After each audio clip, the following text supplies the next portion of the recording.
गलती भी कोई नहीं कर पाएंगे।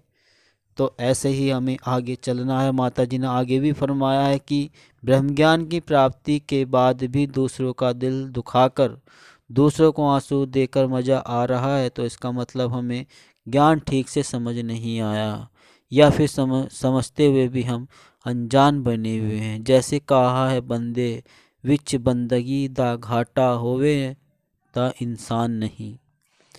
वाकई महापुरुषों, अगर हमने ब्रह्म ज्ञान ले लिया और ब्रह्म ज्ञान लेने के पश्चात अगर हमने किसी का दिल दिखा रहे हैं, तो वाकई हमें ज्ञान की समझ नहीं है, और समझ भी है तो फिर हम जानबूझकर कर रहे हैं, तो फिर उससे बड़ा पाप कर रहे हैं।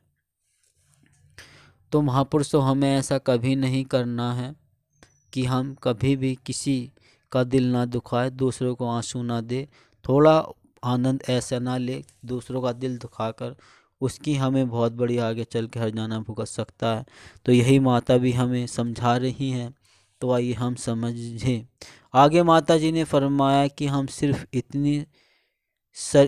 सिर्फ इंसानी शरीर होने के कारण इंसान नहीं बन जाते, मानवीय मूल्यों को सही मायनों में अपना कर ही हम मानव बन सकते हैं। यदि गुस्से में आकर किसी को कुछ ऐसा कह दिया कि उसके दिल को बात चुभ गई, तो उसमें नुकसान हमारा भी है और उसका भी, क्योंकि वो रिश्ता अब दूरी में बदल जाएगा।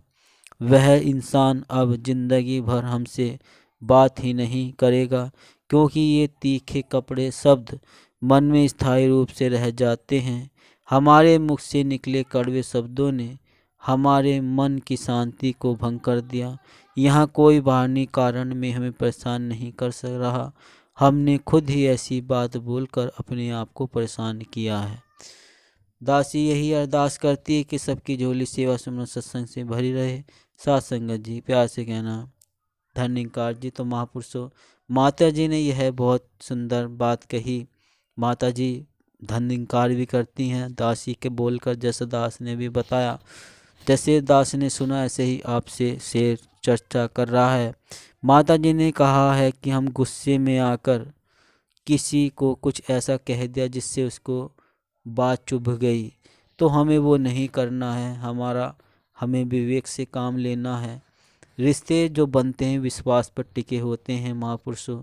कोई भी हो, कोई सा रिश्ता हो, तो हम विश्वास इस पे बनाए रखें, क्योंकि ये ही एक ऐसा स्थाई है जो हमें हर पल अपने सहारा दे सकता है। जहाँ जाओगे इसके दर्शन जरूर होंगे।